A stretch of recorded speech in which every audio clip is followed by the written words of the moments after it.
শাকিব খানের সেই ফিল্মটা আমার এটা এত পিছানো যাচ্ছে না দাদা। তোমাকে আমি কি বলবো এটা চিন্তা করে আমি দুইবার কল ব্যাক করি নাই দাদা। Your film, I really want to do this. আমার ভয়েস রেকর্ডটা তুমি রেখে দাও, দিস ইজ আ স্টেটমেন্ট। তুমি কিছুদিন ডেটটা পিছাও, তুমি প্লিজ সবাইকে একটু বুঝাও, বোঝানোর চেষ্টা করো দ্যাট আমার হাতে ভিসাটা ছিল না এতদিন।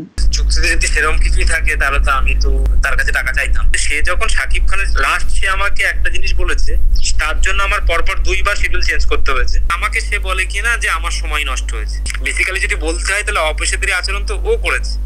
এবার ফাঁস হলো অভিনেত্রী তানজিন তিশার ফোনালাপ। ফেসবুকে লম্বা স্ট্যাটাস দিয়ে নিজের স্বচ্ছতা প্রমাণের চেষ্টা করেছিলেন অভিনেত্রী তিশা। ভারতীয় প্রযোজক শরীফ খানের আনা অর্থ আত্মসাতের অভিযোগকে উড়িয়ে দিয়েছিলেন ফালতু ও মিথ্যা বলে। কিন্তু এবার বেরিয়ে এলো আসল সত্য। কালবেলার হাতে এসেছে তিশার পাঠানো সেই গোপন ভয়েস রেকর্ড ও চ্যাটিংয়ের স্ক্রিনশট, যা অভিনেত্রীর সব দাবিকে মিথ্যা প্রমাণ করছে। চুক্তিতে যদি সেরকম কিছুই থাকে তাহলে তো আমি তো তার কাছে টাকা চাইতাম। দ্বিতীয় কথা হচ্ছে, সে বলছে সে আমার কাছে যেটা দাবি করছে যে সে নাকি আমার ছবির জন্য 1.5 মাস বসেছিল, তার জন্য সে টাকাটা ফেরত দেবে না। এটা হচ্ছে তার বক্তব্য, মেন বক্তব্য। সে আমার সাথে কোনো চুক্তি এই সমস্ত ব্যাপারে কোনো কথা বলেনি। সে আমাকে বলেছে যে আমি যে 1.5 মাস টানা 1.5-2 মাস বসেছিলাম তার জন্য সে এই টাকাটা দেবে না, এরকম করে একটা কথা বলেছে। সে চুক্তিতে কি আছে না আছে এসব কিছুই বলে। আমার সাথে যখন লাস্ট তার কথা হয়েছে, সেটা কি আমার কারণে 1.5 মাস বসে থাকতে হয়েছে, না আমি কোনো এগ্রিমেন্টে বা লিগাল কোনো এগ্রিমেন্ট হোক বা লিগাল কোনো কথা ওকে বলেছি যে তোমাকে 1.5 মাস বসে থাকো, আমার এই ছবিটা করার মুহূর্তে সে কোনো কাজ করতে পারবে না। কি আছে সেই ভয়েস রেকর্ডে? ফেসবুকে তিশা দাবি করেছিলেন প্রযোজকের ব্যর্থতার কথা, অথচ ফাঁস হওয়া অডিওতে শোনা যায় তিশা নিজেই শাকিব খানের সোলজার সিনেমার অজুহাত দেখিয়ে কলকাতার সিনেমার শিডিউল পেছাচ্ছেন। দাদা তোমাকে আমি কি বলবো এটা চিন্তা করে আমি দুইবার কল ব্যাক করি নাই দাদা। দাদা, I am so dedicated about your film, I really want to do this. But এখান থেকে একটা জিনিস রেইজ হয়েছে, যেহেতু আমাদের শুটিং পিছাচ্ছে, শাকিব খানের সেই ফিল্মটা আমার এটা এত পিছানো যাচ্ছে না। সো যেটা করছি আমরা অলরেডি প্ল্যানটা করছি, মানে করে ফেলছি, করে তারপর তোমাকে এখন শেয়ার করছি। যেহেতু আমাদের একটু লেট হচ্ছেই, আমি এই মাসের মধ্যে 25th মধ্যে আমি আমার ঢাকার ফিল্মটা শেষ করে ফেলবো। আমার শুট শুরু হতে পারে, খুব তাড়াহুড়া করে মানে ওরা করছে এখন, যাতে as soon as possible এটা শেষ করে ফেলতে পারে।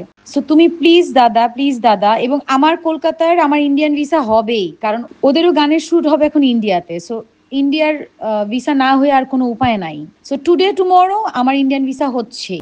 সবচেয়ে বড় মিথ্যাচার ধরা পড়ে ভিসা ইস্যুতে। ফেসবুকে তিশা বলেছিলেন প্রযোজক ভিসা করাতে পারেননি, অথচ রেকর্ডে তিনি স্পষ্ট বলছেন ভিসা নিয়ে একদম চিন্তা নেই, ভিসা আমি নিজে ম্যানেজ করব, এটা নিয়ে তোমাদের ভাবতে হবে না।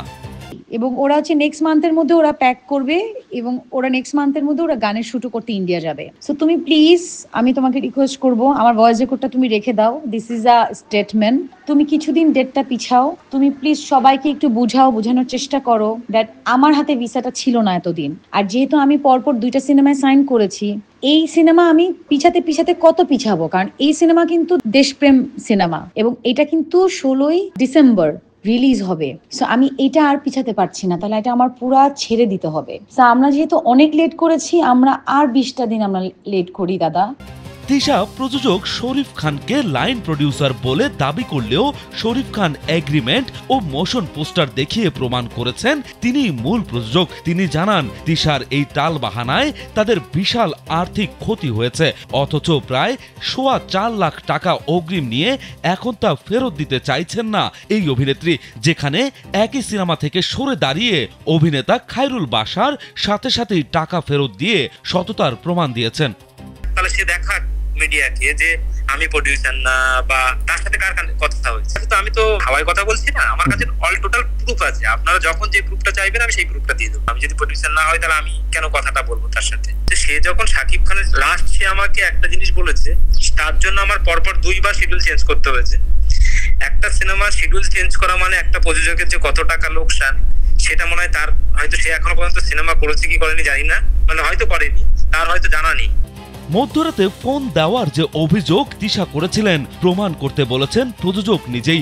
সব মিলিয়ে ভয়েস রেকর্ড ফাঁসের পর নতুন করে বিপাকে তানজিন তিশা।